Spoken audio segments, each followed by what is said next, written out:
Mostly Hunting Podcast with Kyle and Nevin is brought to you by Fitzgerald Hossbuck Brand Scents, Deer Dander, VK, Vanilla Killer from the VHS days, Doe and Need, Rut and Rampage, Hossbuck, and more. Available at all major online and pro shop marketplaces nationwide. You can also get it at Snow's Indoor Outfitters and they can ship it to you. Handcrafted and bottled for the utmost quality and freshness by hunters for hunters since 1974. This is Ryan Marsteller, and you're listening to the Mostly Hunting Podcast with my buddies Kyle and Nevin. This is another episode of Mostly Hunting with my daddy and his buddy Nevin, presented by Snow's Indoor Outfitters. Hey, this is Eric Aiken. Here comes another episode of the Mostly Hunting Podcast with Kyle and Nevin. 3? Yeah. With your sight on it. I seen that. We created the 5. Randy, can I sit there? Please. Randy, you're in Kyle's seat. Come on. Randy, come on. Please. It's ridiculous.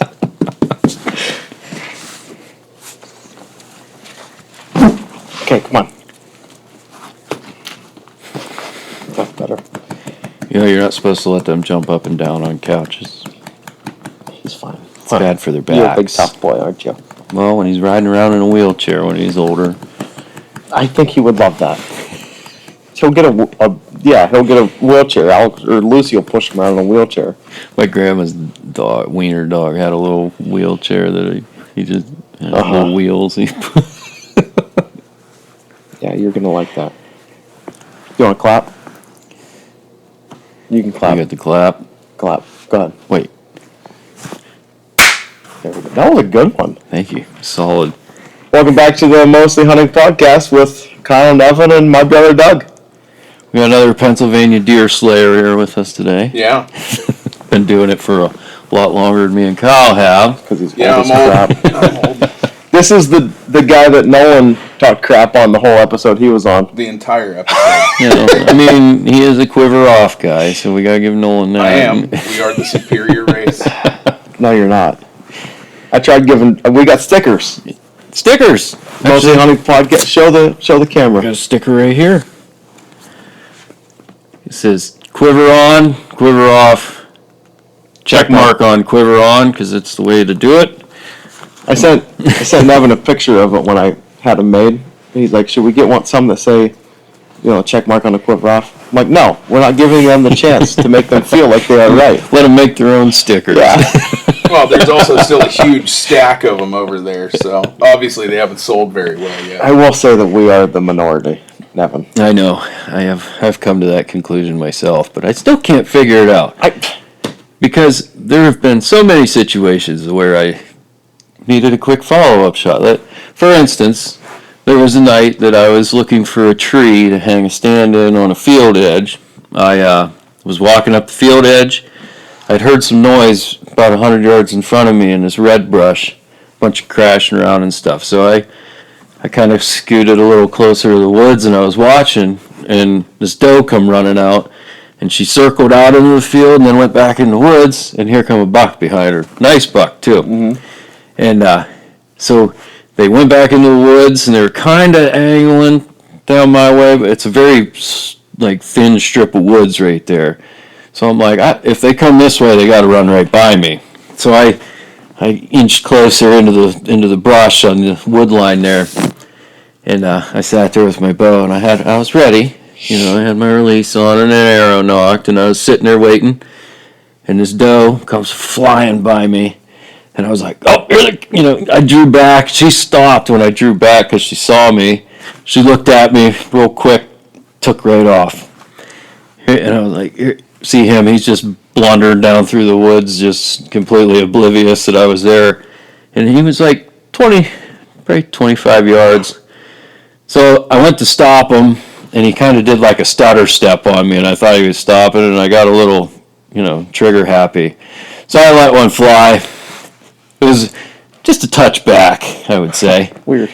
And yeah, really weird.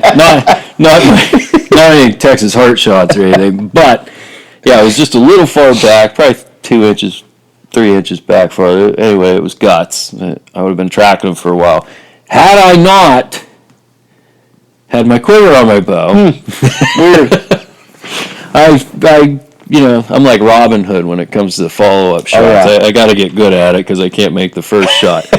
But so I grabbed my arrow, had it knocked, and I stopped him again. By then, bow was already drawn back. I couldn't see his body the best it was kind of, there's some pricker bushes and stuff there, so I kind of guesstimated. But he already had an arrow in him, so it's like it's not like it's an unethical shot because he was already shot. So I guessed, and I snuck one through there, double lunged him. Nice. He went like 40 yards, and I watched him die. But Quiver on. quiver on. I will say, it might change my mind if I did ever have to make a follow-up shot. But I can say, I don't believe I've ever had the opportunity for a follow-up shot. I choose to make my opportunities when it comes to those. I'll yell. Like, if the deer's running through the woods away from me, and if the shot wasn't great, I'm screaming at him, trying to get... And I'm not saying that I've never not needed another shot. Yeah. But just haven't had the opportunity for one. yes. And I've had them where, I'll be yelling and they'll stop 70, 80 yards away from me. I'm still trying to sneak an arrow in there because... You already got one in them. Yeah, exactly. There's nothing unethical about an 80-yard shot if you've already shot him at 20. Yeah, I can get on board with that. Yeah. Yeah. At least in my eyes. I don't know how anybody else feels out there. I feel like I'm not wrong. I don't think you're wrong. No. Yeah, so that's my explanation for quiver on is my. And I did strictly. in my email that I sent, my strongly worded Karen email to you You about did kind of go Karen. I enjoyed the email. I will say, probably part of it was, for a while I used Game Plan Gear. It was a company that made packs, and I bought one of their sling packs years ago, and it was made to attach your quiver. So it kind of went across your body, and you attached your quiver onto the side. Okay. It was more of an out west spot and stock kind of thing, but I thought it was pretty cool. And then when I got to my tree, I just hung the whole pack up. So I think that's kind of where it started. I gotcha. I can see that. Game Plan That's kind turned of- into XOP, right? Yes, XOP bought Really? Game Plan. And I believe Game Plan started in Newcastle, PA. Really? Mm-hmm. Huh. It'd be a good reason to buy from them. Yeah. I like And I local. I still have that pack. I carried that pack for a lot of years. And I liked it. Josh bought one and took it on the caribou hunt. And then just before XOP bought them out, I bought one of their backpacks. I still have it. And it's actually, it is a really nice backpack. Actually, I think XOP still makes that same backpack that I have. Nice. I have something of those, but I can't remember what the heck it is. And the cool part is, one of the side pockets is waterproof. That would be nice. So it's really cool for carrying out a deer heart if you like to eat heart. My kids good, yeah. love the heart. I've never had it. Really? I've never had deer That heart shocks in me. my life. It's just not something we ever did. It's excellent. And Greg, our cousin Greg, was the one that got me turned on to it. And every time he killed buck, I would go up and he'd cook heart and we'd eat heart. He always, the big thing is soaking them for a night, and then you gotta get all the blood clots out of the chambers. Mm-hmm. That's And really then- fun in the sink. At the top of them, they got kind of that white, fatty, kind of gristly stuff. Yep. Cut that off, and then I just always slice it like slicing a tomato, and then just fry it in a pan with onions and butter. It is good stuff. My oldest daughter, Emma, will eat an entire deer heart by herself. No kidding.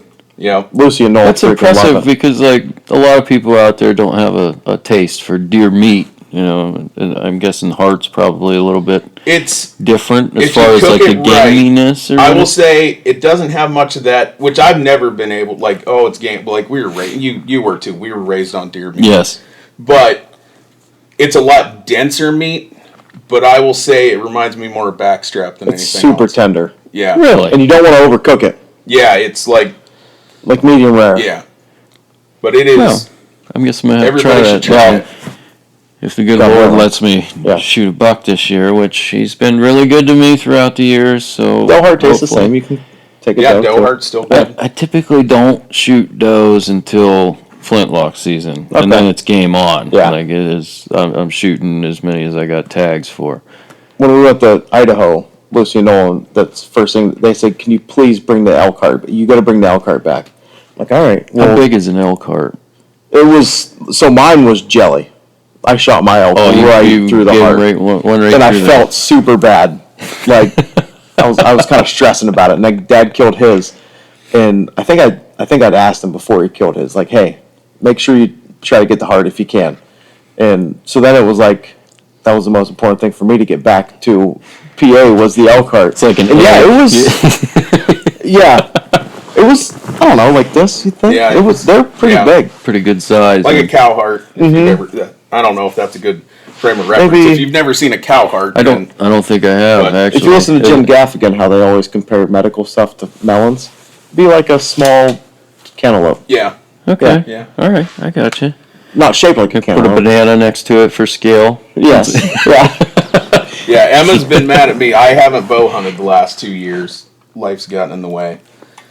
But I've killed a buck every year. The problem is I've heart shot them. So she's Well, that's been not pretty, a bad problem. No, but she's been pretty mad at me.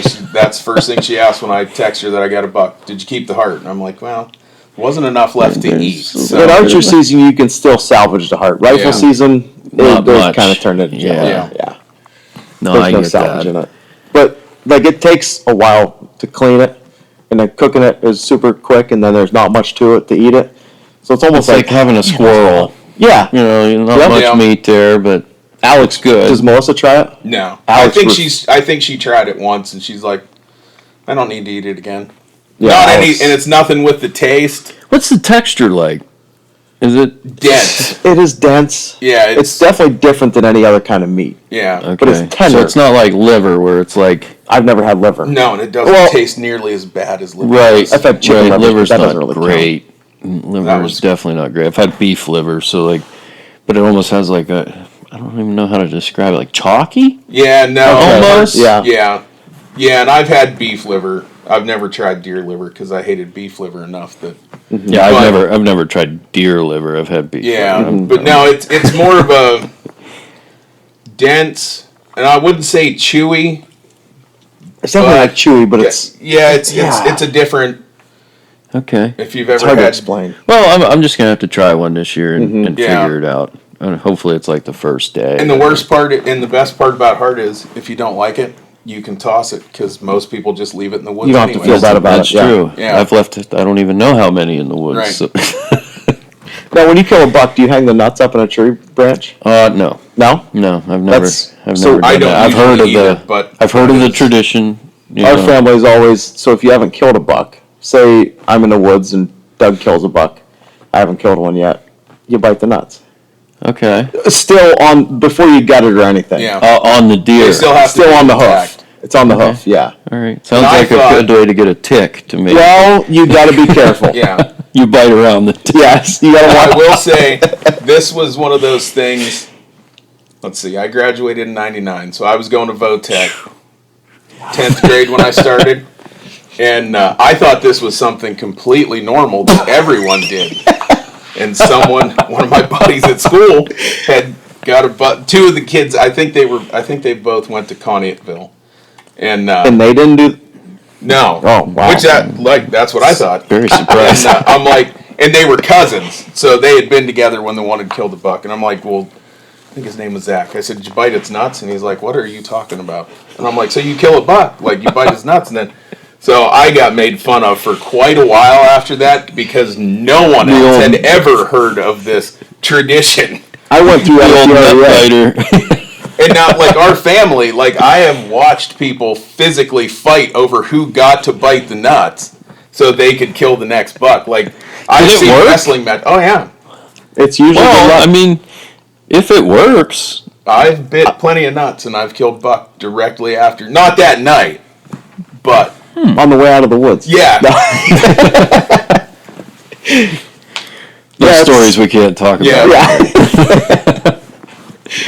Yeah, Yeah, it's just one of the. Well, if there's anything to that, I might, somebody shoots one in Kansas and I haven't got one yet. I'm going to have to, I'll think about doing a little nut biting myself. It can't hurt anything. It's all, nothing can hurt, especially if I get And you into can't the just. buck pole thing. If I have, you got to take like a mouthful. Yeah, you gotta. They gotta be in there. Ooh. That's You don't have to break That's skin. a lot. Yeah, no break. Yeah, But a good chomp is, Good bite. it's got to be some pressure. yeah. I watched actually a video clip today of Josh Bomar eating a deer testicle. Like That almost makes us not cool. like eating it though. He stripped it out of the satchel and bit right into I it. haven't tried deer. I've had plenty of beef tests. Yeah. I've had a lot Is of it Rocky good? Mountain. Oh yeah, I've never Rocky had Mountain it. oysters. If you gave one to someone, they would think it was a deep fried mushroom. Really? Same texture, There's same a- flavor. every once in a while you get some gristly kind of. Yeah. Must be like a gland or a tendon. Like, Or is just there a like testicle. a tendon in the nut? I would think so. It's almost tendony. Probably. There's tubes and Oh yeah. But never mind. I'm not gonna. but they are. It's a family friendly show. I'm not gonna say what I'm thinking or ask. No, we've Our Uncle Bernie, anytime they cuts calves, we always had a. It's not like I guess the appropriate way to say this would be, it's not like a cream-filled donut, is No. it? No. No, we usually slice them up, so they're not whole. Yeah. Okay.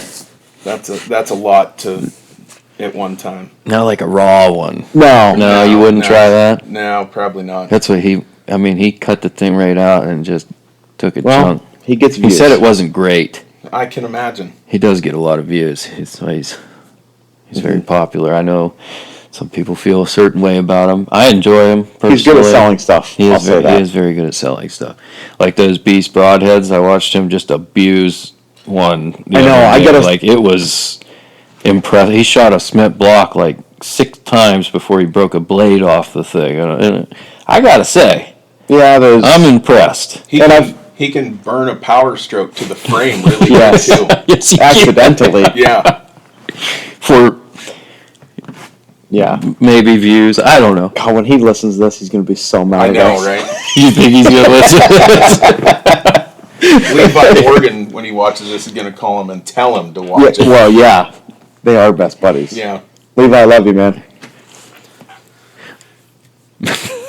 I do like Levi. Is I do like he's Levi one of Morgan. He's a solid Yeah. guy. and like he's not a d bag, and he like when he watches videos, you're like, well, he obviously knows what he's talking about. Like a lot of those guys is like, okay, so he watched another video and made a video Yes. about that video. Yes. But like Levi knows what he's doing. Well, and for a guy that, can honestly go buy a place, build a place anywhere, in a big buck state, to do that in PA, that's kind of cool too. That is really cool. Yeah. I'd say PA, if you can consistently kill deer in Pennsylvania, I think you could kill a deer anywhere. I feel like PA is very overlooked for. Yeah. I do Our too, animals. as far as the bucks are concerned. I mean, we have cameras out in Kansas right now, and we haven't, honestly, really haven't gotten anything much bigger than what I have here. Mm-hmm. It's, People go out there there's and more of them. Yeah. Right. There's a few more around the bush, but as far as size-wise, I haven't gotten pictures yet. We've only had cameras up for maybe 2 weeks now, so. You got a But couple it's good ones. Get me excited. Beforehand, I heard. Yeah. Well, and it's something like Greg and I used to talk about a lot. Was of course, back then it was Real Tree DVDs, and it was Outdoor Channel. Of course, the YouTube stuff wasn't that thing. But one thing we always talked about was like you watch those shows, and it's like, well, I could do that if I was hunting somewhere out there. Yes. Like if I was putting they're not doing anything that we couldn't do. Yeah, exactly. You know what I mean? But With and the especially resources. Yeah. right, Yeah. and especially like I've never hunted the Midwest. I've driven through the Midwest, like even into Central Ohio and stuff. Like you get into those spots where you've got a 100-acre field and a little tree Little line around strip the of edge woods. of it. Mm-hmm. It's pretty easy to figure out where the bucks are going to Yep. travel. Like come back Where do you here. want to be? Yeah, like come back here and get into one of these 200-acre blocks of hardwoods. where there's an oak tree, you can't swing a dead cat without hitting an oak tree. Yep, Well, there's now figure out plenty of where food. those. Right now, figure out where those bucks. It makes things a little bit more complicated. Same with our turkeys. I will go to my grave saying we have some of the hardest turkeys to hunt. Yes. Yeah, they're very smart for being such a dumb bird. You know, they'll make you feel like an idiot some days. It's incredible. And it's changed so much over the years. You know, like we said, I'm old, so I can remember being 16, running around in my truck, and I love that time in the spring when they're just starting to gobble, and like you could stop and hoot anywhere you wanted to and hear six or eight birds gobble. It's not like now that you can't buy one. No, it's extremely hard now. I always get excited when I hear more than one because I'm like, boy, I hope nobody else finds you guys because you know I'll go in there and Lord willing I'll shoot one of them and then I just pray the entire time that nobody else found them. You know, I'm like, okay, you can stop gobbling now. That's like I was watching a flock last year, and I ended up shooting one of them, but there was, I think, 5 longbeards, and I had been watching them in the springtime and stuff. Well, we had to go that way for work the one morning, so I was like, I'm just going to shoot around this side road and see if my, you know, the flock I've been watching, not mine, but the flock that I've been, you know, watching is out in the field. Well, PennDOT was working on that road, and all 5 of them are out there strutting, and they're, you know, they got their hens with them and stuff, and those guys are literally like stopped. One guy's on the phone just looking out the window, and I'm like, oh great, he's probably calling 10 of his buddies to come over here because they don't see any posted signs or whatnot, and the other guy's like looking real hard. I'm like, oh man. And that was during turkey season too, so the next morning before work I actually went and I was like, all right, now I got to get in there and get one before all these guys show up. So, and I did. I ended up killing one and right off the roost. It was just picture perfect. You know, after they hit the ground, it was like 2 minutes, and I had one fly or walk right to me, and I shot him. But I will say, nervous. I say our birds are harder to hunt. I've never hunted turkeys in another state, but I watch a lot of YouTube videos, and these guys, they jump out of a truck and they're like, there's one gobbler down there, and it's like 5 minutes later they call it in and shoot it. Yep. Yeah. And maybe they're just better turkey hunters than me, but I don't think that's it. I don't think that's the case. I think that there's only, you know, so many ways to call it that turkey, and then and you've been doing it for a number of years. I've been doing it for a number of years. You just kind of slowly figure out what works. Yeah. So I mean, if it works here, it's got to work everywhere else, I would think. Especially like, you know, you go to the Midwest or down south or something like Texas or something, they don't have very many trees. So the turkeys are roosted up. I mean, you have 100 turkeys on a freaking power line pole down there. You see pictures of them and stuff like, all right, so you just sit next to the power line pole in the morning and you'll probably get one. Brian, when we were out in Idaho, Brian and his nephew Preston, I think I asked Preston if he did ever turkey hunt. He's like, Brian took me one time. I'm like, fun, and he's like, I mean, it was all right. He's like, we went out there before light. He said, it got light. Brian called, and they came sprinting over the hill to us, and I shot one in the face, and we were done. Yeah, and I've heard that those are Miriams, and I've heard a lot that Miriams are like really dumb. Not like Easterns. Yeah. You remember when we were sitting out there on Brian's property, or Michael's property, but we were sitting out there and way across this, what do they call them out there? The Canyons. The canyon. Me and Doug are sitting there, and I forget, Brian wasn't there with us yet. No, not yet. But we're sitting there, we seen something in this like meadow across the way, and it was like a silver turkey. We're watching it in binoculars, and it's just wandering around, and then we see this man and a woman come into the meadow, and they're up there, he's bugling, and we're like, what is going on? And you could hear the turkey gobbling. And like we could see both of them, but they couldn't see the turkey. And the turkey's gobbling, and it like walks right up to him. Yeah, like they called the turkey in with an elk bugle. Like, and I'd like to go turkey hunt now. Yeah. And then it just like hung around with them, and they could just like make noises in the woods and call a turkey. It's like, hey. Dad took me to Montana in '97. So it was Dad and Uncle Dale, Larry, Price, and Glenn Sharp. And we had drawn tags, and you had to go to the game commission building and pick your tags up when you got there. So we went to do that. Oh, he's so old. I know. I was only 7. Yeah, I think I had just turned 16. Yeah, I wasn't quite 17 yet. So we got there, and like the game warden's like, "Well, you guys want any other tags? You know, there's over the counter tags that you can buy. Would you?" We're like, "Yeah. Well, what is there to buy?" And they're like, "Well, there's turkey tags." I'm like, "Oh, well, is there turkey where we're going?" The guy's like, "Hey, if you can find trees, you'll find turkeys."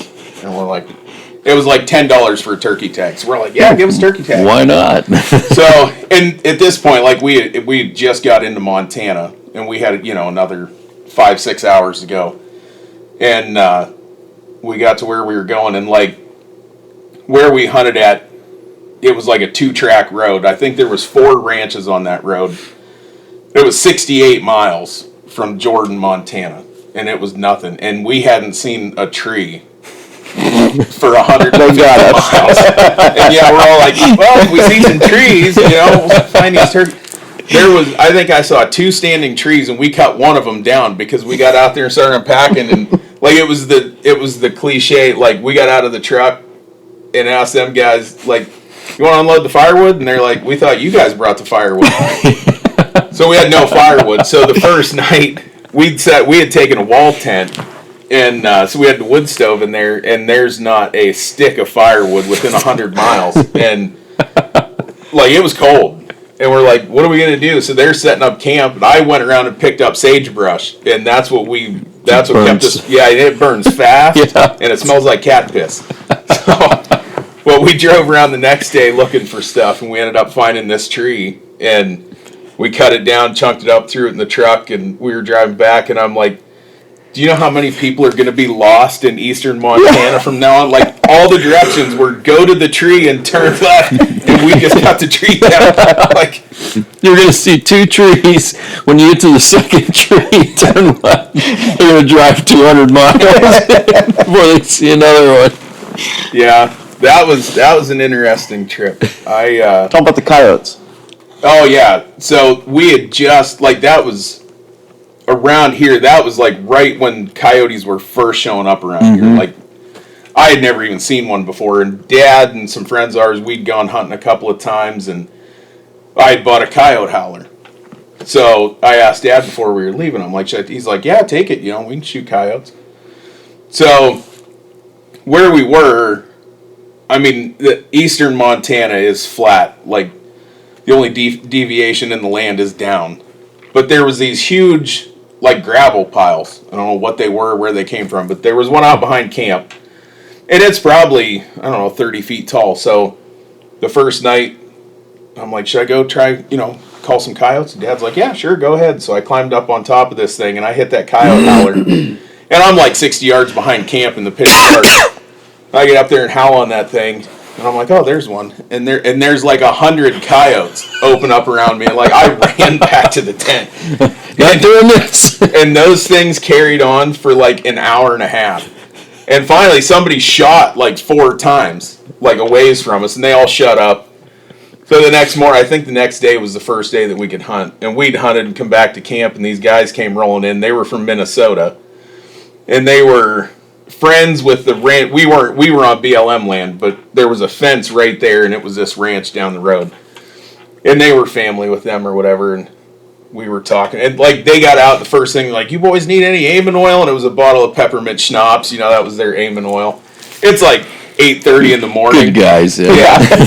And we're BSing with them, and the one guy's like, "Did you hear those stupid coyotes last night start carrying on?" They're like, "Finally, we had to go out and shoot a couple times so we could get some sleep." And we're like, "Yeah, it's crazy. I don't know what got them going." But we had Doug's out there. So we had Dad and Uncle Dale and I, where we camped, there was a ranch road that went back forever. And we had gone back, and I don't know if you've ever been out west, but I can't remember what the gates are called, but it's a wire gate. So it's got a post, it's got a loop of wire around your dead post, and then the post in the gate. So you put the bottom in, squeeze it over, and then there's a loop of wire that comes down over top of that post. That's the gate. So we got to it, I got out, undid the gate. We drove through it, closed it again. We're back there looking for mule deer. And there's this god-awful rattling and banging and coming up the road. And so we walked back down to the truck, and this old Chevy, it's like 18 different colors, pulls up. And this guy, like the quintessential cowboy Marlboro man, climbs out. And he's probably in his 20s. And he hollers at us, and we're like, oh, great. You know, we're going to get yelled at first thing here. He's like, he waves us down. It's like, how'd you guys get through that gate? I'm like, well, we just undid it, drove through, put the gate back up. He's like, where are you guys from? Like, Pennsylvania? He's like, I've never met anybody that ain't from around here that knew how to undo one of those gates and put it back up. He said, follow me back to camp. I'm like, all right. We go back to camp. He's like, he starts talking to us. And he's like, where are you guys, you going to hunt, you know, around here? We're like, yeah, you know, the BLM land, whatever. All right, he said, well, like, anything on this side of the fence is ours. He's like, we got family hunting here, so, like, you can't hunt there. But he's like, out back where you were, that's all BLM, you know, you're good. He said, if you're smart enough to close the gate when it's closed, you can go back there. Like, so, and he ended up, like I said, I think it was 68 miles one way into town, into the closest town. And, like, there was a one-room schoolhouse on that road. Like, they had kids, him and his wife. I think there was 8 kids that went to that school. Wow. And the teacher, the state provided her a 4-wheel drive, 16-passenger van. And she ran the bus route and then took them to school. And we're like, man, you know, what do they do? We have a storm or something. He's like, oh, they stay right at the school. He said, like, 2 or 3 years before we were out there, they had a blizzard. And the kids got stuck at school for 2 weeks.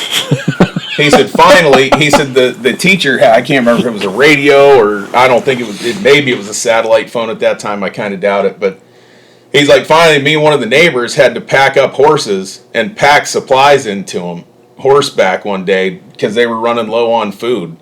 Oh, like, my man, goodness. the kids must hate that, you know, 2 weeks stuck at school. And he's like, oh, no, they love it. It's 2 weeks away, not doing chores. He's like, no, they love it. They're with their friends. So Flint was his name. He was, Of course. yeah. But he was really cool, like, being that isolated. Like, he came up to camp every night and sat around with us. You know, he's like, man. Other people. Yeah, he's like, I haven't seen anybody closer to my age than my father-in-law and mother-in-law, and I don't know how long. And Oh, my goodness. so he was asking, he's like, well, you guys got doe tags? We're like, yeah. He said, all right. Well, there was a radio tower, I don't know how many miles behind where we camped. He said, you guys go up to that radio tower in the morning.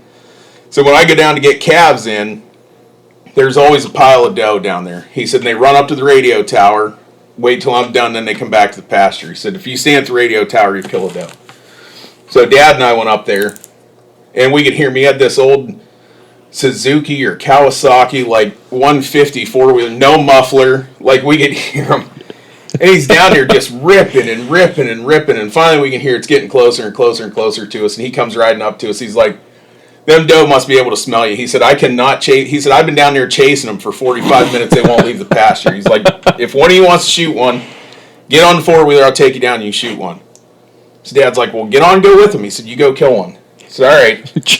So I jump on the back of this 4-wheeler and, like, through these coulees and stuff. He's going 100 mile an hour. No suspension. I'm trying to hang on. So we get down. He's like, get off and get the gate. I got him in the pasture, and we drove up like 100 yards from him. He's like, just lean off the back of the 4-wheeler.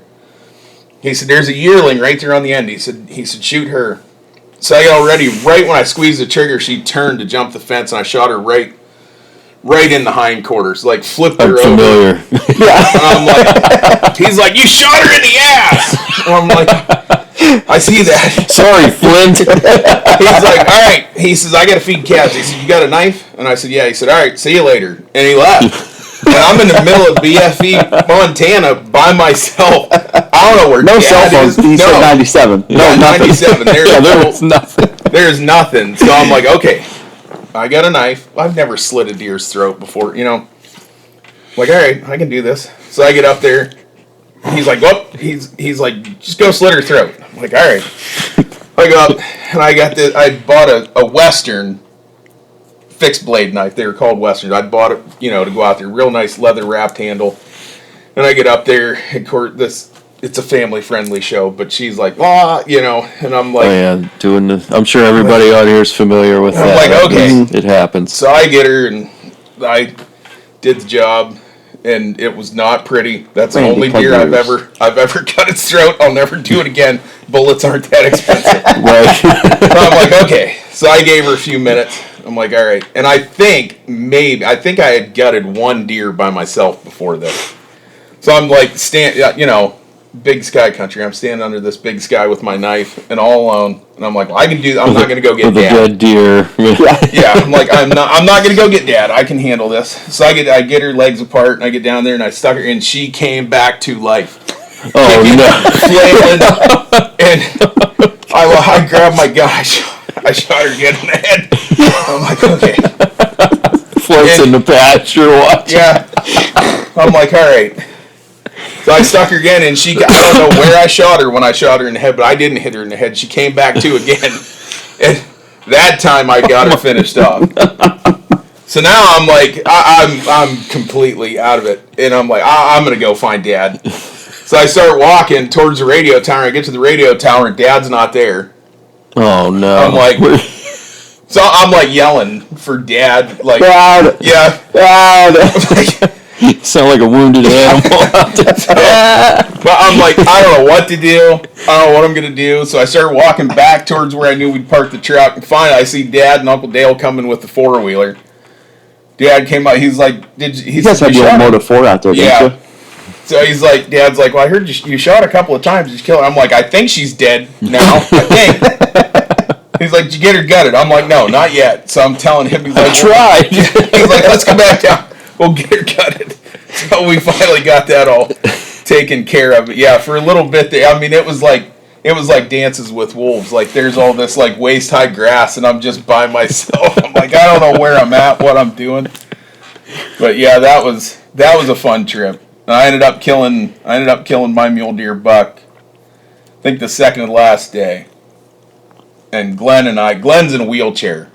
Actually, I believe Glenn was the first handicapped Pennsylvania hunter to kill an elk. He got drawn the first year they did the elk. 2001. Yep, very first year. Yep, and he went down and killed an elk. That's awesome. Yeah. Glenn's a super cool dude. Yeah. We grew up shooting skeet with him. Glenn's just, like he said, he's in a wheelchair, just the nicest dude in the world. Yep, and he used can to shoot a shotgun. One of the best skeet shooters I've ever seen in my life. That's awesome. And you probably don't remember. He used to own Hunter's Den. It was a gun shop over on 408.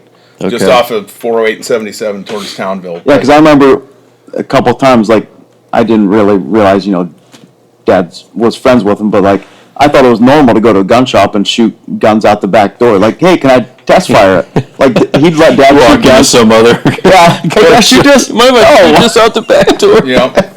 Actually, the rifle that I had out there, the only deer rifle I had for years, Dad bought from Glenn. And but when we were out there, the first night we were out there, everybody got in the trucks. We were gonna go look for deer, and I ended up riding with Glenn, and we were behind Dad and Uncle Dale and Larry, and we were driving through the private property, and those guys had stopped and looked. There was a little fork-horned mule deer standing 100 yards or so off the road, and they took off. And Glenn and I were just starting to creep forward, and I looked over, and an entire sagebrush moved. And I'm like, holy smokes, Glenn, wait. We got the binoculars, and it is still, I mean, Dad's was what, 100, Dad's mule deer was 190, 5/8. Yeah. And it was that bigger. Like, it was the biggest buck I'd ever seen in my life. Wow. And it stood up, and I mean, it was sticker points everywhere. Like, it was enormous. And actually, that Christmas, Flint and his wife, we exchanged each other's addresses. They sent us a Christmas card. His wife killed that buck after we had been out there. No kidding. And she had a Winchester Model 70 243, same thing as Mom's rifle. And she had it laying in the rack in the picture, and there was only about this much of the rifle sticking out on each side of it. Like, it was absolutely enormous. So. And that's one of them bucks that gets tucked away that no one will ever see. Probably tacked to the side of their barn. Probably. Yeah. Still, yeah. And so the second to last day, I think everybody had killed buck except me and Glenn. And Glenn had been out west a ton of times. And he's like, I'm not going to shoot anything unless it's bigger than something I've already shot. So we took off, and of course he's got a permit to shoot out of the truck. And we were driving down the road, and there had been, all around camp, there had been this little fork horn that I'd seen him a dozen times. You know, like every time I step out of the tent, he's standing there looking at me, and I'm like... He's like, shoot me. Yeah, and every time I'm like, if I see him on the last day, I'm going to shoot him. Well, he crossed the road in front of us, like right out of camp. Glenn's like, do you want to shoot him? And I'm like, I said, if he's still... Because he was out in a... there's just it's not even a meadow. It's just sagebrush. But he's out there feeding. And I'm like, if he's there when we come back, I'm going to shoot him. So we headed down the road, and there was two doe and a buck stood up. And Dad had get, at that time, I mean, they were still the old big black, chunky binoculars. Oh, yeah. Dad let me take his binoculars, and I'd had him sitting on the dashboard, and Glenn's like, there's a buck right there, and I grabbed the binoculars and looked at him, and I dropped him. I'm like, yeah, it's a good buck. And, like, Dad's good binoculars slam on the truck floor, and, like, I'm with Glenn, and Glenn's That's like... gonna listen to me like, I knew he dropped those freaking binoculars. They haven't been the same since he used them. So, Glenn's like, that's a good buck. I'm like, well, if you want to turn around and shoot him, like, go ahead and shoot him. And he's like, no, he's on the wrong side of the truck, you get out and shoot him. I'm like, okay. And, of course, like, before we went out, Dad had been to, I think, Wyoming once before we went to Montana. Mm-hmm. And he was like, you got to get a good scope for your gun, 3 to 9, a bipod, all this stuff. And, like, I ended up bailing out of the truck and going, like, 20 yards off, squatting down and shooting. It was, like, 250 yards. I drilled him right through the heart. But I'm like, that's a good shot. It's like hunting around home. So, like, this is the same kind, not that you would ever light from a vehicle and shoot. Oh, absolutely not here. But, it wasn't the, it wasn't the spot and stock kind of thing, we're thinking. But, and I will never forget, Glenn's like, did you get him? He's like, because he kind of ran down behind this little draw, and he didn't come out, the does did. And Glenn's like, I said, I think I got him.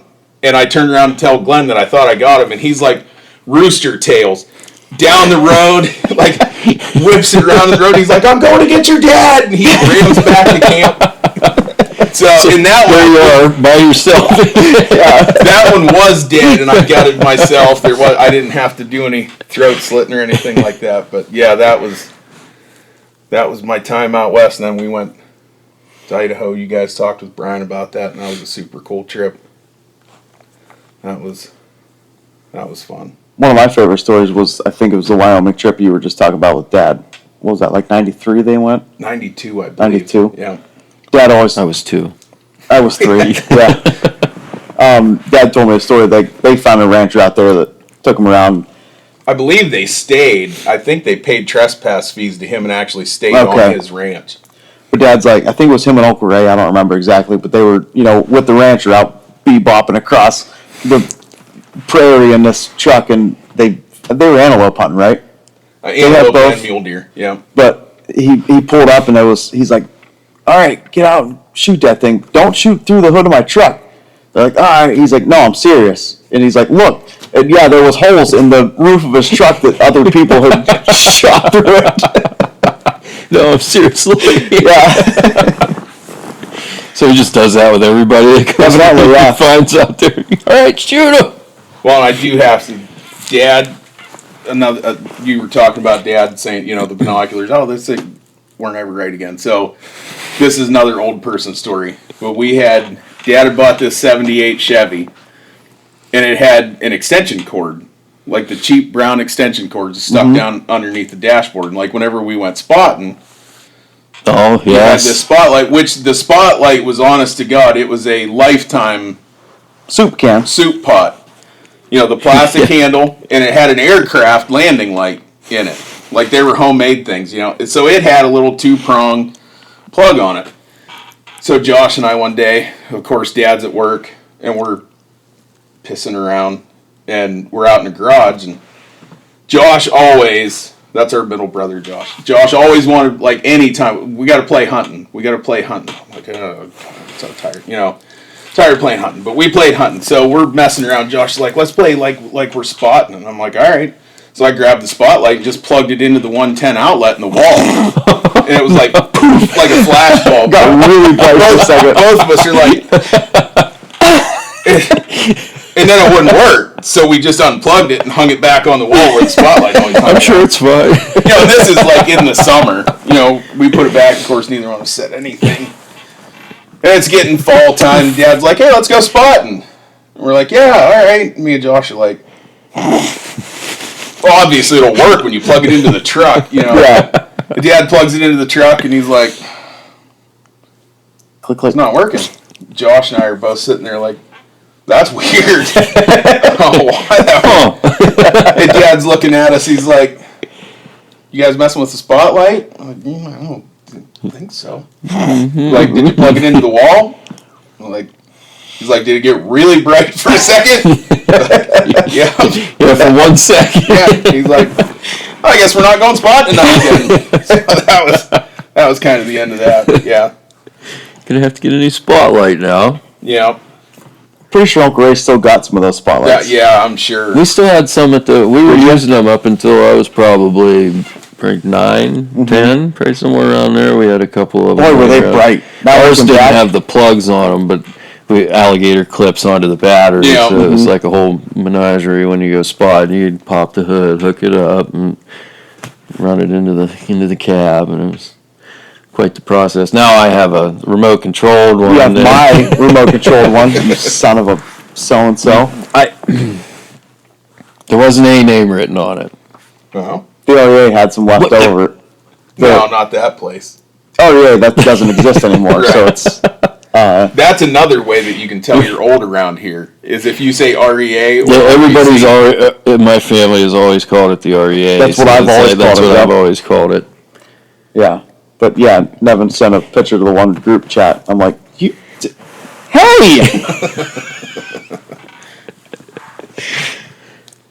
So the one thing we got off on some typical tangents here. We should start calling that do typical that. tangents. Typical Yeah, there you tangents. That's not bad. The non-typical tangent. Non-typical tangents. Oh, I like it. It Oh, even has not a little play bad. on deer Yeah. hunting there. Non-typical tangents. I like that. Yeah. You So guys- anyway, you guys can use that. thank you. Thank you. Yep, I won't Sign off. copyright All right, thank you. Appreciate it. Just so y'all heard that, we got Yeah. permission. it. Yep. We were going to talk about how hunting heights. We wanted to talk about this last week. Yes, We forgot. We forgot to bring it up, and then we still went too long, even though we missed an entire topic. Yeah. We still got some time tonight. We're at 45 minutes because we got the intro and stuff. Oh yeah. Yeah. We have a couple minutes here. So hunting height has changed a lot over the years. It has. It So- really has. I feel like it was way up there at one point in time. When I was about 13 or 14, my Uncle Ray took me archery hunting one time. And I always used a one-piece Loggy Bayou climber. And so we went back behind where my brother Josh lives now. And he walked me back there. He's like, "You go up this tree." He said, "I'm going to go back in a little ways." He said, "I'll be able to see you, but," he said, "I'm going to go back there and hunt." He said, "I'll come get you when the night's over." I'm like, "All right." So I got my stuff on and I got to climbing. And I just kept climbing and climbing and climbing. And it got dark. Well, Uncle Ray's like Doug. He'll wait till it's at 45 minutes past dark till he starts getting down out of his tree. Me, it starts getting dark. I'm like, I can't see my pins. Guess I'll get down. I have texted Kyle. I have honestly texted Kyle from my stand and been like seeing anything, and he's like, "I'm at home." I'm already showered. Yeah, I'm like, I can still see my pins. He's like, "I was getting dark. I got down." I might be a little bit afraid of the dark. Really? Yep. 36 years old and a half. 36 and a half years old. There's nothing in the dark. I There isn't know. in the light. No, but too, they're right? awakened. I tell him that all Well, the time. You can still. I mean, you're a stout man. You can handle yourself. I know, but I get scared.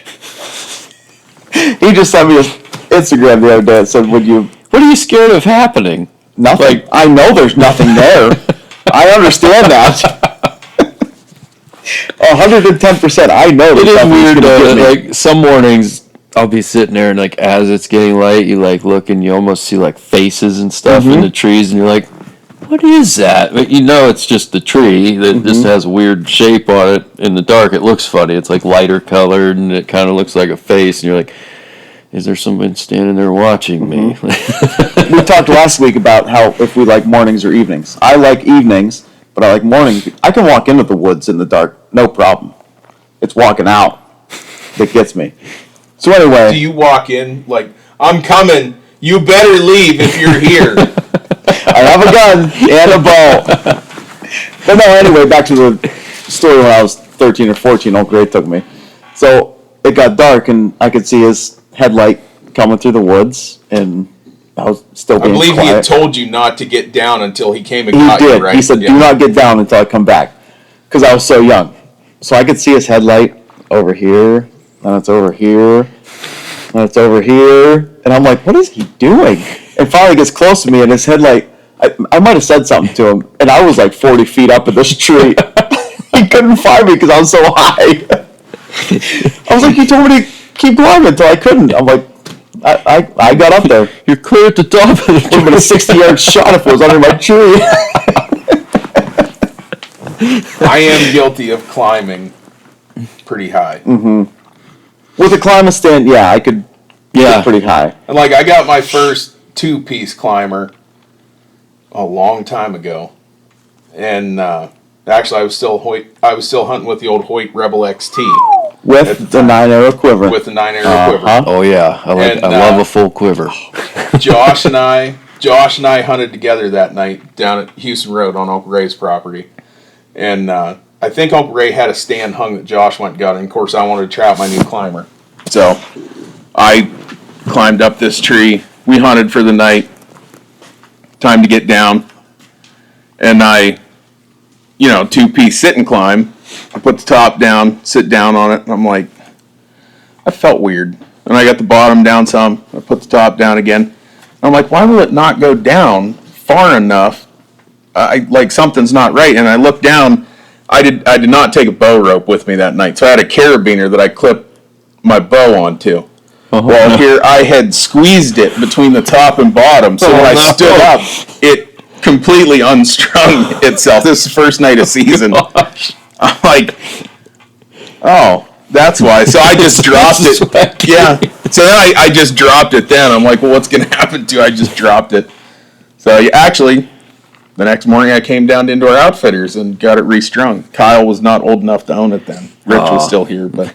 So he got a good chuckle out of why my bow was unstrung. Well, that's a good story. And just one of them things that that's a good idea. I'll just clip it right here, and then turns out not so much. Yeah. Yeah, and we had a neighbor, Mike Porter. Well, you know Mike. Oh yeah. Him and Uncle Ray both, and Dad, Oneidas. They love their Oneidas. Oh yeah. And I believe at least 2 or 3 times Mike unstrung his Oneida by kneeling down on his platform to get a better shot, and the bottom limb coming down and hitting the tree or his leg. Yeah, I've done that. I had a Matthews Outback, and I was in a ladder stand. Thank you, sir. Yes, sir. I was in a ladder stand with armrests on it, and I don't know why we had that. Typically, we bought the Sportsman's Guide ladder stands that were just $39. Yeah, they go up like that. There's a foot thing, and that's it. This one had armrests on it. So I had this big doe, and she busted me all the time. It was pretty much inevitable. If I was hunting in that stand, she was going to be there, and she was going to make a lot of noise and blow all the deer out in the area. And I was young at this, I was pretty young. So one night, I had the up on her. She come through. Broadside, had no clue I was sitting up there. I don't know how, because I was sure that she had me pegged at this point, but she didn't. I got her 15, 20 yards, just a perfect broadside shot. I stood up, I drew back, and I went down a little bit, I got right on her. Whack! It seemed extremely loud, and my arrow hit the ground in front of her. She didn't come back after that. You thought her. Yeah. But what had happened was my bottom limb hit that armrest, blew the string right off the bow.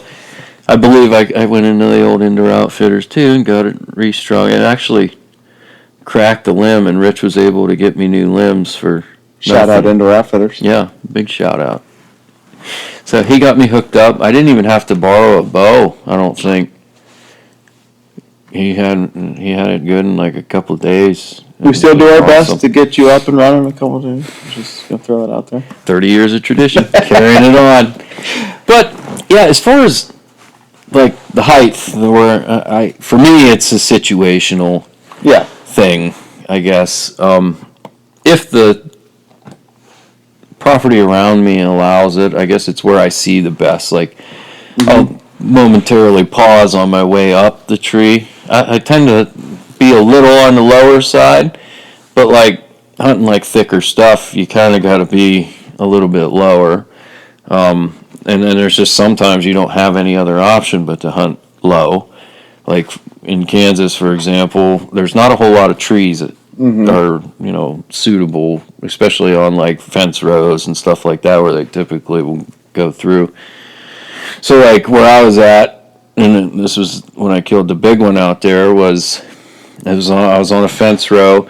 I had tried to get up in this one tree before that, and I used gaffs, and so the tree come up and it had a big arch in it, and then it kind of got straight. So I was like, "Oh, I'll get up that arch," and it was a fight. Oh my goodness! And I got like 3/4 of the way past the arch, and I'm like, "This is not gonna work." I even had like my stand like hung up there, and then I was like, I ended up taking it down. I just climbed back down to the ground, and I'm like, "This is where I want to be. No trees to get into." So I look over, and there's this little sweet little tree sitting there, and I'm like, "I guess you're it, little guy." So I think I was like 250 pounds at the time. I've lost some weight since then. Good for you. Thank you. You look good, by the way. Thank you. Yeah. I appreciate that. But so all 250 pounds of me climbs up this like 6-inch diameter tree, and I'm like, I got to 8 feet or so, and I can't go any higher because it starts branching off. So I just hung my stand right there. I could touch my platform from the ground, and I'm overlooking a power line. It's mowed. It's pasture. It's all mowed, or the cows have it all eaten down or whatnot. So I feel like anything could see me up there, like anything. I'm talking like a blind person could probably spot me in that tree. Yeah. That buck, he come all the way across that field, and I shot him at like 20 yards, and I drew back and everything. Well, he was right there, and he never saw me. I don't know what happened. I got lucky. I think somebody was looking down on me at that point in time, but yeah, so that was like a situational thing.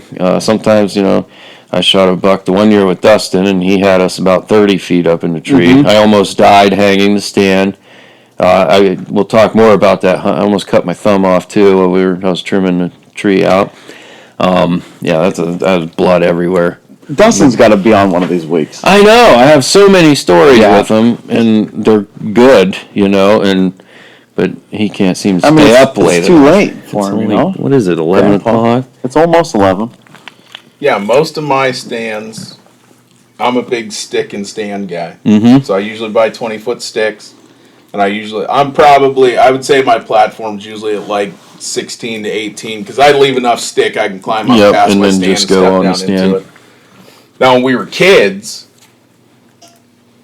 there wasn't ladder sticks then. Most of what we did was find a tree that you could climb limbs and put a screw-in step here and there, that kind of thing. But I actually still enjoy doing that. I remember when the ladder sticks came out, I was like, oh my gosh, these things are amazing. Yeah, you can put them, just hang right up there and fly up the tree. I always like to keep people out of my stands. I would put the ladder sticks up, and then I would do a couple fancy things to get onto this. I'd hang my stand way above the ladder so that it discouraged other people from sitting in my spot. Fall when I'm trying to get in. Sorry, Nate. I told him I kept getting this. I had a weird feeling one day, and he got out of work before I did. He got out at like 2, and I was like, you need to be back there, and you need to be in my stand, and you'll kill a buck. I guarantee it.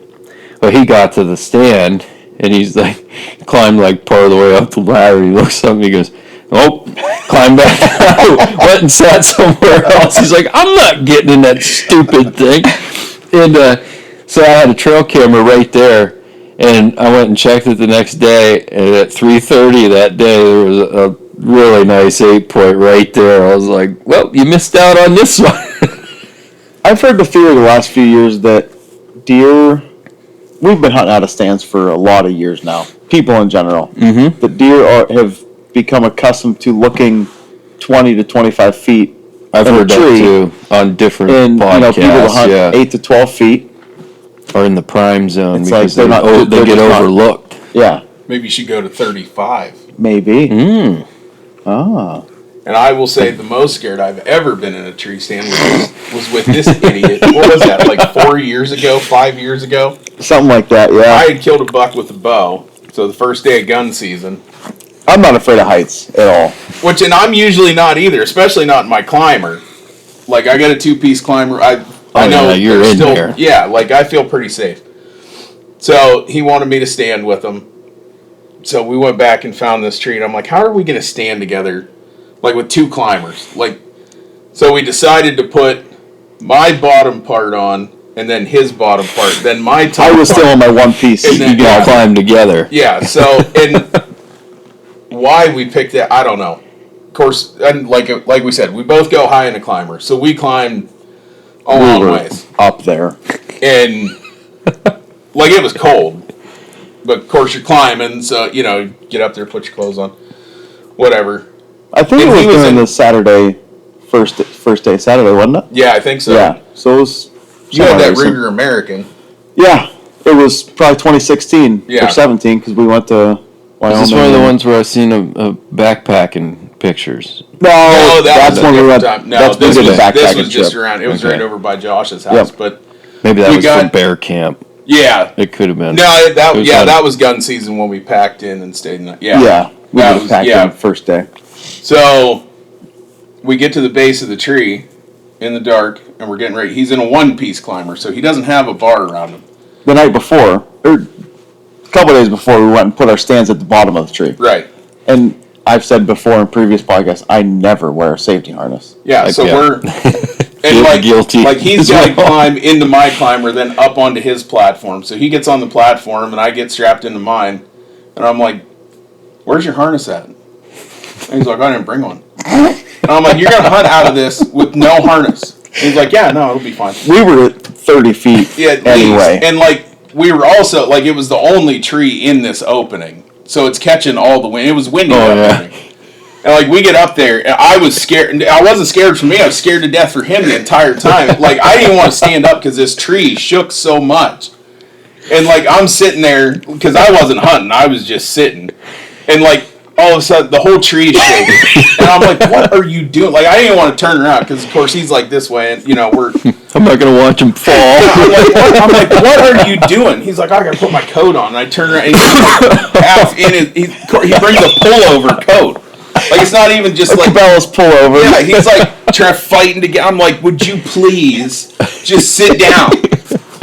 And a buck ended up coming through, and he like turns around and shoots. And I swear to God, the whole tree is like rocking back when he shoots. And I'm like, all right, we are getting down, and we are out of this right now. I wasn't nervous at all the whole time, except I kept thinking, what if I shoot this on sick and it just blows me off the other side of the stand?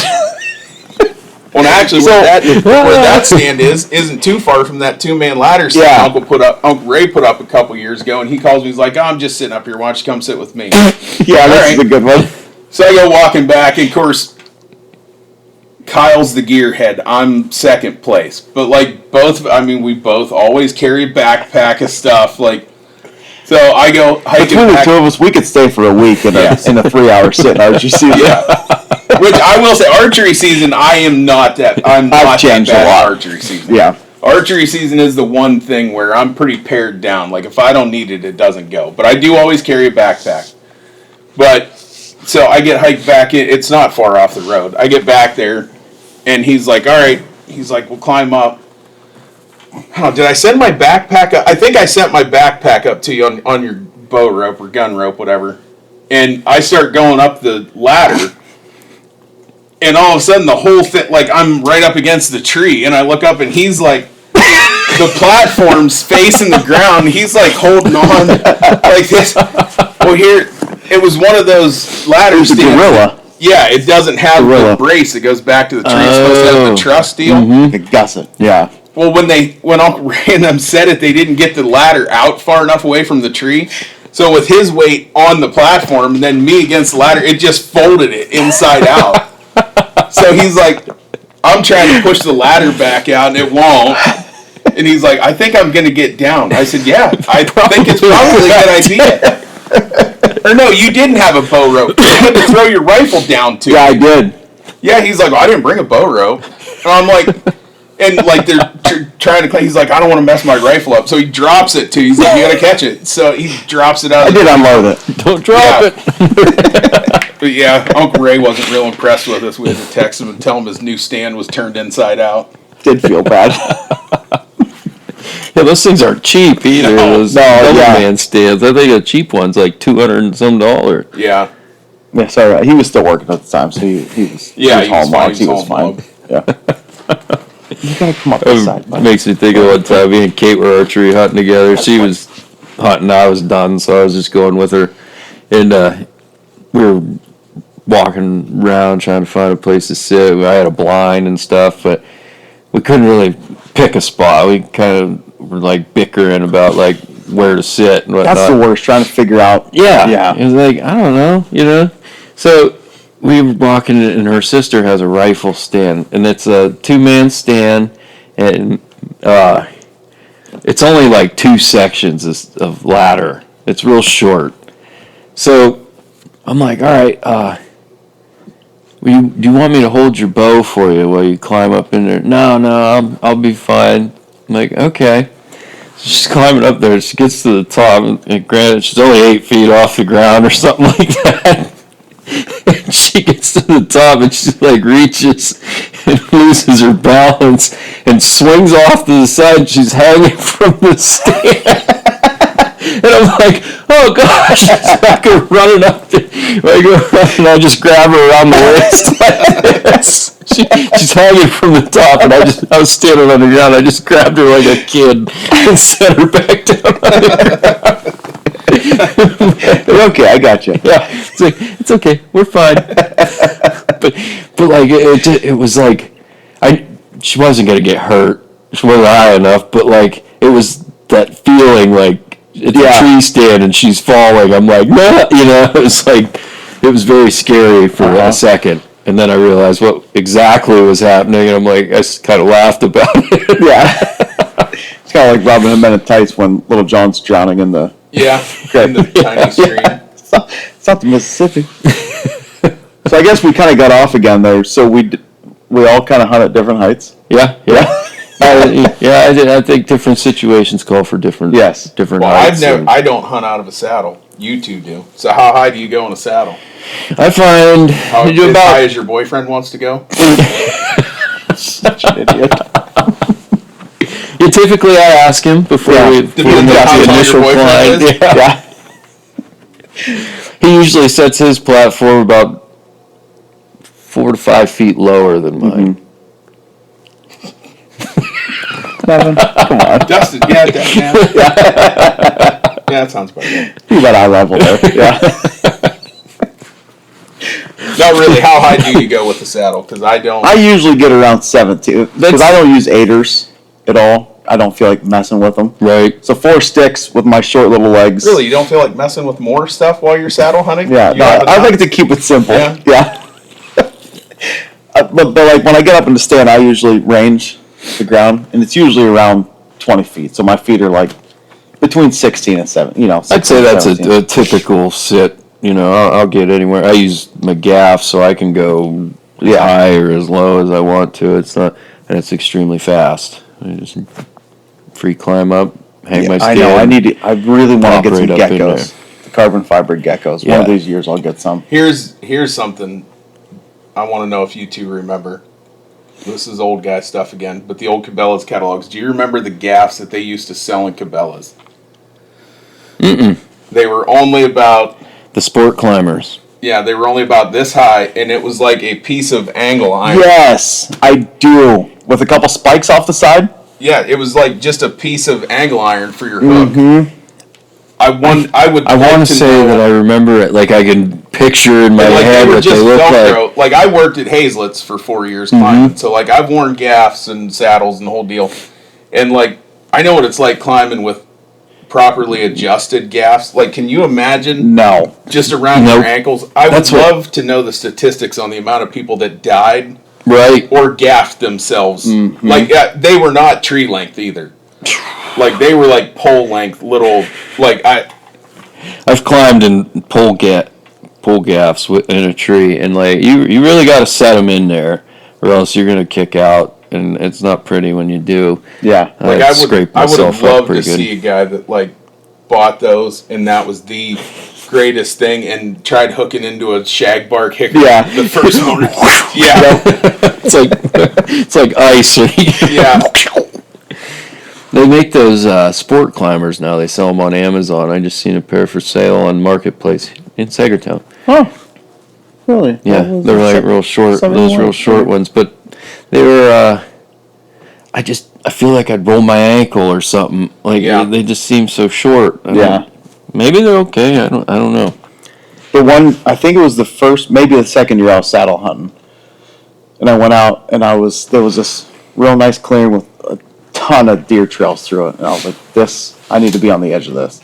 And there was no trees. So I found this group there was like 5 saplings together. There was 2 here and then 3 like together.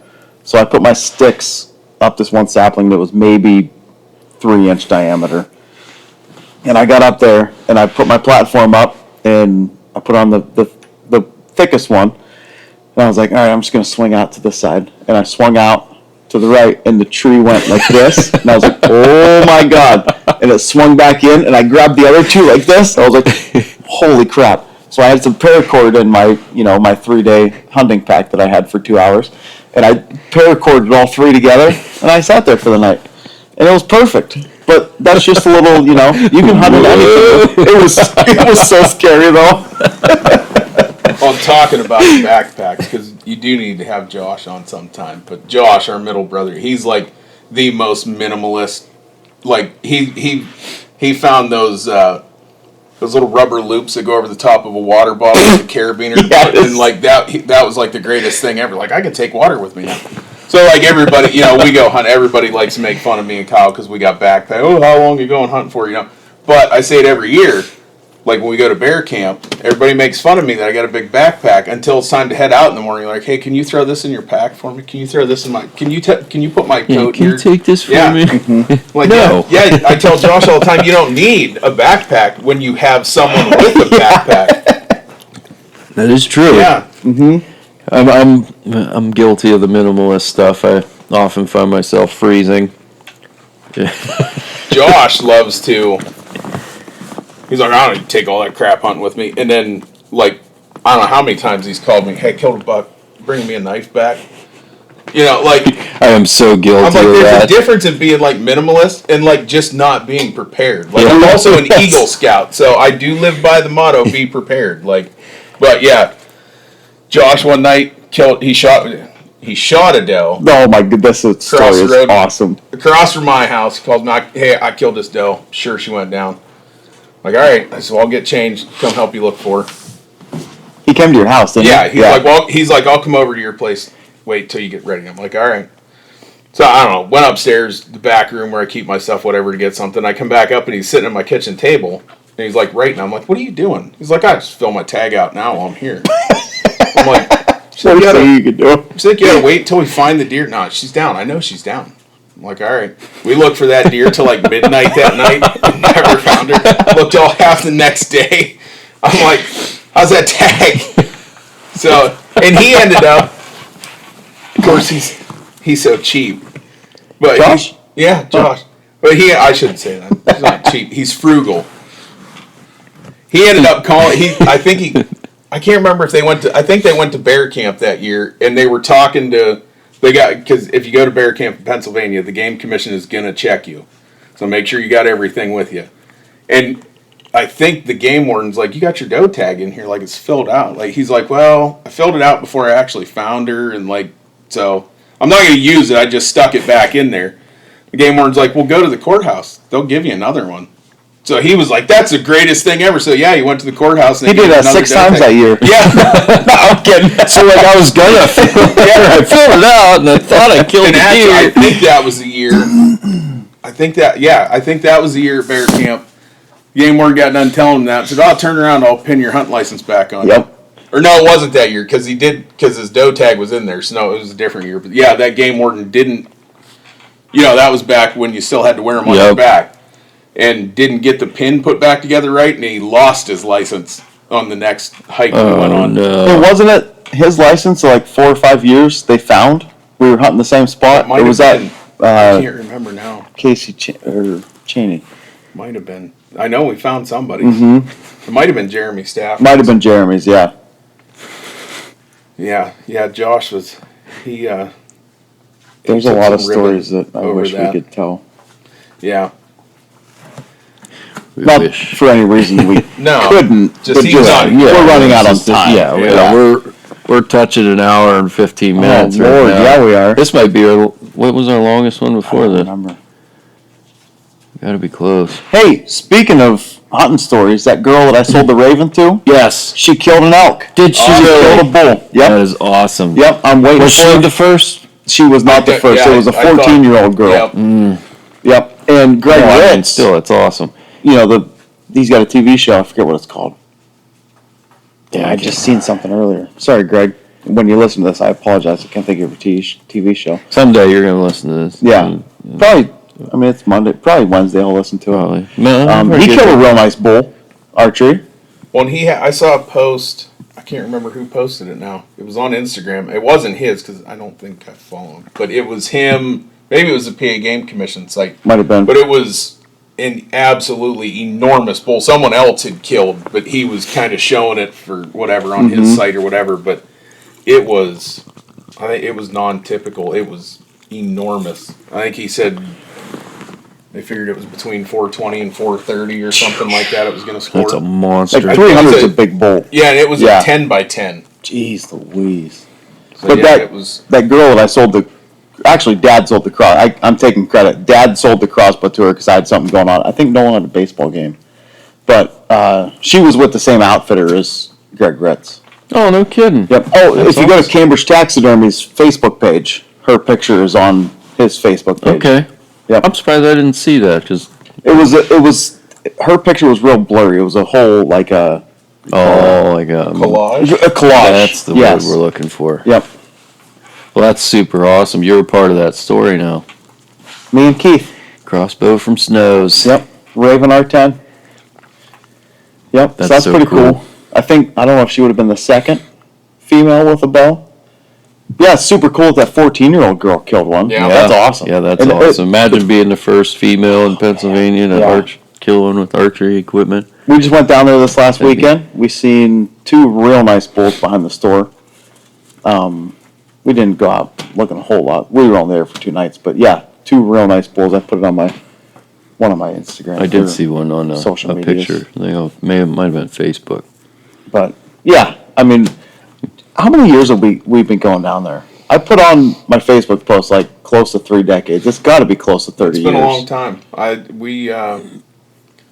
I was little. I mean, we had been going for a few years, and I know we went at least a few years before Melissa and I were even married, and our anniversary was just a few days ago. We've been married 21 years, so. Yeah. Long time. Mm-hmm. Yeah. Yeah, I used to ride horses down there. And this year, we usually camp behind that cabin on Winslow Hill, and I guess they sold that, and they're not doing camping any. But then we drove by, and there was campers, so we got to figure out if we can camp there next year. But we found Aunt Lisa, so we camped at Aunt Lisa's little campground she's got going on. Yep. Is it Aunt pretty Lisa's nice? she's a nice lady. Big shout out to Aunt Lisa. Aunt Lisa, cousin Lisa. But little inside story there. But yeah, we were really close family. Yeah, us and well, her. speaking of family, I don't know if your dad listens to the podcast. I think he tries to. He's still he trying to get it figured out. Byron, I was like, YouTube. Sometimes we. Well, I gotta say hi to him because he yells at me every time I see him that I don't wave to him enough, and I keep telling him everybody's got a big advantage on me. I'm the only one with that trimming truck, Yep. and I'm like, Everybody knows it's you. yeah. But no, I worked with your dad for a year and a half at Agway back right when I got out of high school, and he never failed to impress me with how freaking strong he was, wrestling around half full 420-pound propane cylinders and sucking down Swisher Sweets. And, Oh yeah, still a cigar guy, little cigars. yeah, I've heard a lot of Brian stories from Doug over the I had a years. lot of fun working with him. That was one of my favorite jobs I ever had, and it wasn't the work we were doing; it was getting to hang out with your dad every day.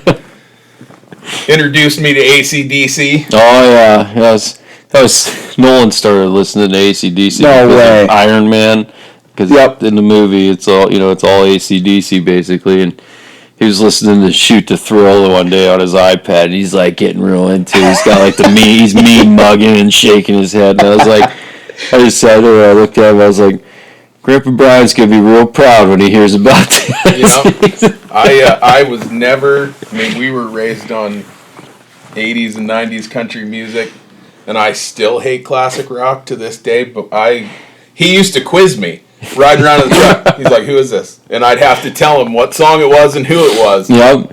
He always did that with us too. I'm like, I don't know. Yeah, I got really good at it. I can tell you the name of the song, but I don't know who sings it. Yeah, and I can remember it was when I was working with him. My girlfriend at the time, my wife now, lived on the other side of Segertown, so Peters Road was the main road that I took. Oh yeah. And I remember I was driving home one night, and I still don't think I've ever driven when it was that foggy out. And I'm like, I'm going to hit a tree. And I finally saw the lights at your house, and I pulled in. And I was sitting in the driveway, and your dad came out. He's like, what are you doing? I'm like, I had to get off the road. It's so funny. He's like, well, come in the house. So, like, I went in the house, you and your brother running around. Your mom's like, he's like, I'll hang out for a while. So, yeah, I hung out for a while. Finally, I'm like, well, I think I can try it now. It wasn't any less foggy then, but I'm like, this is enough awkwardness. Like, come on in. But no, I always enjoyed working with your dad. He's a great guy. Doug mentioned about his truck earlier. So Doug trims cow hooves, Yes. and he's the one in the red? Red truck with a big cage around it. That most all around it. 97% of people says, what in the hell is that truck? Well, it's funny. Like, it used to be, like, this is going to be on YouTube, so it ties in. But, like, I've been trimming now for, I don't know, 20-some years. And Dad retired. Dad started the business. I just took it over last year when we retired. And for 17 years, every time you pulled into a store or a gas station, whatever, people are like, what do you do with that thing? And then, you got I'm a cattle hoof trimmer. What's that? And I didn't know they did that. Now, there's like 2 or 3 big YouTube channels. Oh yeah, I get the hoof guy or something like The that. Hoof GP is one. Yes, I think the hoof guy. Yeah, and so, I fall asleep to them sometimes. Like I enjoy the hell out of that, and I don't understand why, but it is so intriguing. the amount of people that tell me, and like now I pull into places and they're like, "You're a hoof trimmer," and I'm like, "Yeah." Like, I didn't even know about any of these YouTube channels forever. Finally, people are like, "Oh, I watch this guy on YouTube all the time." And I'm like, why would you sit around and watch that? It's extremely satisfying. You sit there and it's just the carve away little stuff, and then like pus will come out and you're like, ooh, it's just intriguing. And When I was a kid, I enjoy it. Yeah, in the summer, I always go to work with Dad, and yeah, some of the stuff they got on them hooves, dude.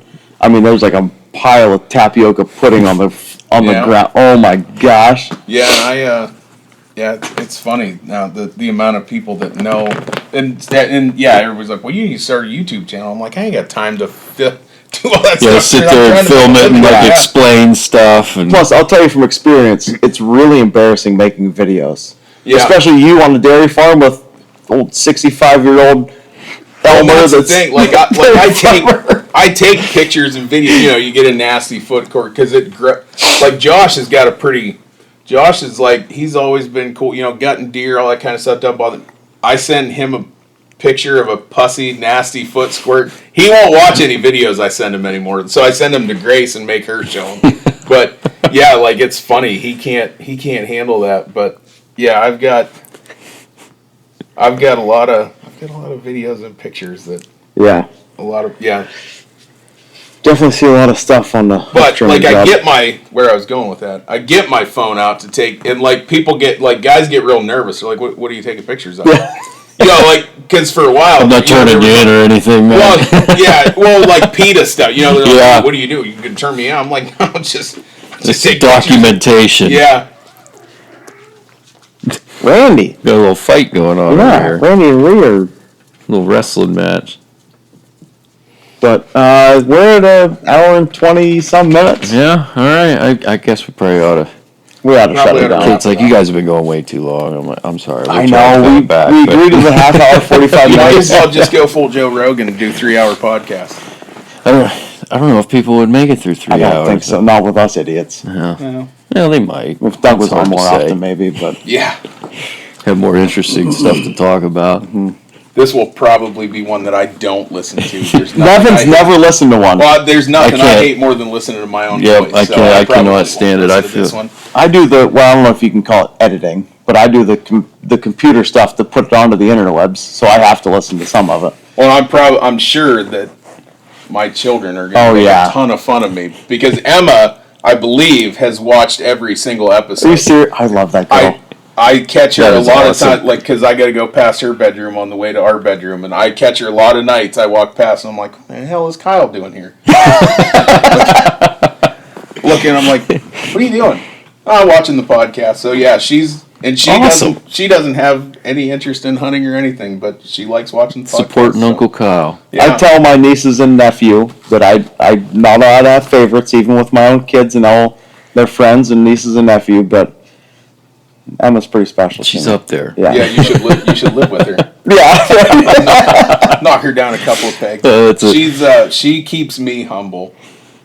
She's huge into livestock showing. She loves showing goats and all that kind of stuff, and I That's enjoy good. it. I like fitting and that kind of stuff. And we put on a clinic. My wife and I, Melissa, are the department heads for the market goats at the fair and the pygmy goats, and so we do a clinic. No big deal. You know, Thank just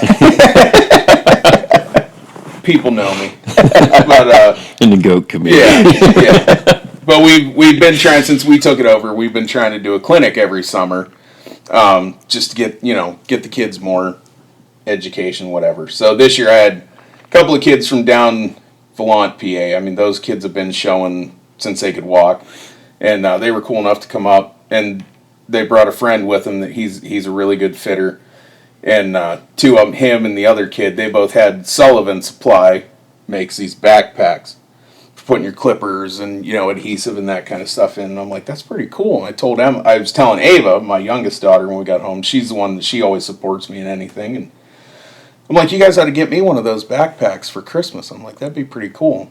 And Emma walked in. She's like, what are you talking about? I said, you should get me one of those backpacks. She's like, you're not even that good. I'm like, I don't think they have a requirement. She's like, well, that's like for people you're not even that good. Like, well, I'm like, Emma is pretty cold-hearted. Yeah, Oh, right. thanks. she keeps you humble. She doesn't mind saying what she says. Ava, her grandma just bought her a new horse. Oh, really? Yeah. Staying at Grandma Linda's house. For now or for? Well, Yeah. But no, she's the one that she wants to go hunt with me. Mm-hmm. But she does not want to kill anything. And she won't eat. I don't believe she has ever tasted deer meat. She's not she's Really? She's one of those chicken nugget and mac and cheese. Oh, yeah. I got one of those. Yeah. But she's gone with me a few times, but no interest in wanting to kill anything. And Well, one year they both went with you in the ground blind. Yeah. The whole day, didn't they? No. For the afternoon, and I told them, I'm like, we got to be quiet. Like, they both had a little backpack, and we were sitting in the blind. And they're like giggling, and I looked over, and both of them had snuck dolls into the. They both had Barbie dolls, and Ava the whole time she's like, "Were we gonna see any deer? And I'm like, I don't know. Probably not with you two idiots talking Yeah, about. and Emma. Well, I still have the pictures of Emma. Of course, I don't have any kids' clothes for them. So they're both wearing my orange vests and stuff. And Emma had this green coat at the time, like this olive drab green coat, and an orange stocking cap on, and it was. If you've ever seen The Office with Dwight, Oh, yeah. when he had orange, she looked exactly like I made a picture. You did. I remember that. Yep. And I always see a meme like guys have been chasing a buck all archery season just to have him shot in rifle season by this guy. It's Yeah. Dwight. Yeah, that's the picture that she looked exactly like it. And finally, I'm like, well, it's getting kind of late. And I'm like, I have to pee. So I said, you're all staying here. And I unzip the blind, and there's like 8 deer right behind the blind. I'm like, oh. So I'm like, hey, look, there's deer. Because of course we had the back window shut. And I'm like, look, there's deer. And Ava's like, we sat there all night and didn't see any deer, and they were behind us. And I'm like, welcome to hunting. Like, That's it. That's what happens. Yeah. All right, for real now. We gotta shut it down. So Doug, thanks for being on. Hey, thanks for having me on, guys. Everybody's heard a lot about you over these last. Yeah. This is 16. Heard the email. Episode 16. I Something think. like that. 16, 7. I think this will be 16. And 6, 7. Disregard the episode with Nolan. He's a punk. Talk crap on me the entire time. I mean, he didn't lie much. The sweaty little brat. He is sweaty. I had to get one shot in at him. I always ask him, Nolan, you been watching Cops? He just sweats all the time. Yeah. I He feel is, his pain, though. I'm a sweater. He's just like his mother. Boy, does he sweat. I was mad last Christmas. All I wanted was a screamer or moaner, and all I got was a sweater. This is a family. I'm sorry, you can cut that part out. All right. Well, thanks everybody. Yeah, thanks for thanks for listening. having me on, Thank you, fellas. Doug. That was Absolutely. awesome. It was a good one. Hour and a half. So much for the half hour to 45 minutes. Sorry, Kate.